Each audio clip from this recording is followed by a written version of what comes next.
War has broken out in Israel as a result of Hamas's multi-pronged terrorist attack, which was one of the most despicable acts of the century. Hundreds of people at a concert for peace are dead. Babies were massacred. Women were raped and dragged through the streets. Even elderly Holocaust survivors were re-victimized at the hands of these terrorists. On top of that, at least 22 Americans have been killed, and others remain as some of the many hostages who are still unaccounted for in Gaza. The result here in America on social media, college campuses, and the halls of Congress has been heated and divisive. And I've been stunned by some of the callousness that we've seen. Are you serious? But before I get to the worst of us, I want to acknowledge the admirable bipartisan response from many of our leaders. Joe Biden gave, in my opinion, the best speech of his presidency on Tuesday in support of Israel. The United States stands with Israel. We will not ever fail to have their back. Speaker Hakeem Jeffries issued a statement that was equally strong. The American commitment to Israel's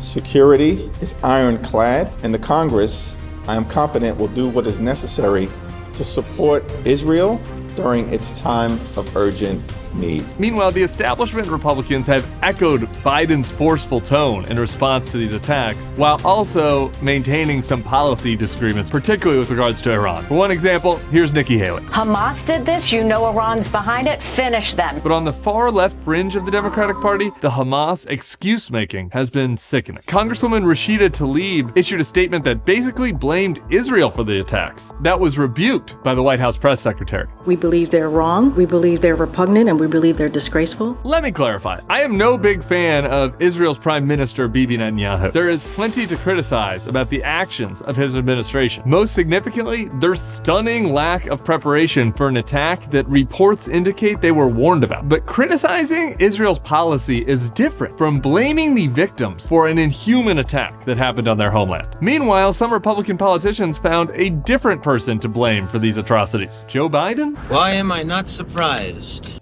GOP presidential candidate Tim Scott even went so far as to say that Biden has blood on his hands. Joe Biden has blood on his hands. Fuck you, Tim Scott. If your partisanship has so blinded you that you equate your domestic political foes with the baby murderers that committed these atrocities, then you've gone way off the deep end. And you're a dick. We can have a good faith discussion about Iran policy or Israel's treatment of Palestinians, but the only people to blame for this attack are the terrorists that committed it. And now this takes us to the worst responses of all, which have come not from politicians, but from college campuses. There, in some quarters, Hamas's actions have even been valorized. The most vile example of this mindset might have come at my alma mater, GW. A group called the GW Students for Justice in Palestine praised what they called the, quote, resistance fighters in Israel. The group said they reject the distinction between settler and soldier because in their view, any Israeli who is lounging on their occupied beaches is by definition an aggressor. This is fucking deplorable. The people at the music festival for peace or sitting at home in their kibbutz are not aggressors or colonizers. They were human beings with loved ones. So for those of you engaged in debates on college campuses in the coming weeks, let me say this. No matter how you view the Israel-Palestine issue or who's right or who's wrong, in a liberal society, we must be able to debate policy questions while still recognizing the innate humanity of every person, particularly those on the other side of the dispute.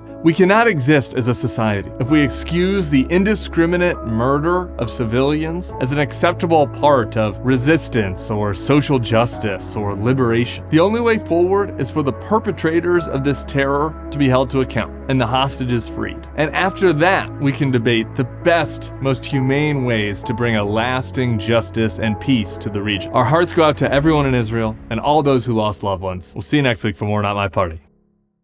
For more episodes of Not My Party, smash that subscribe button. And scan right here to subscribe on Snapchat, where you can get the episodes first and all the Not My Party content you desire.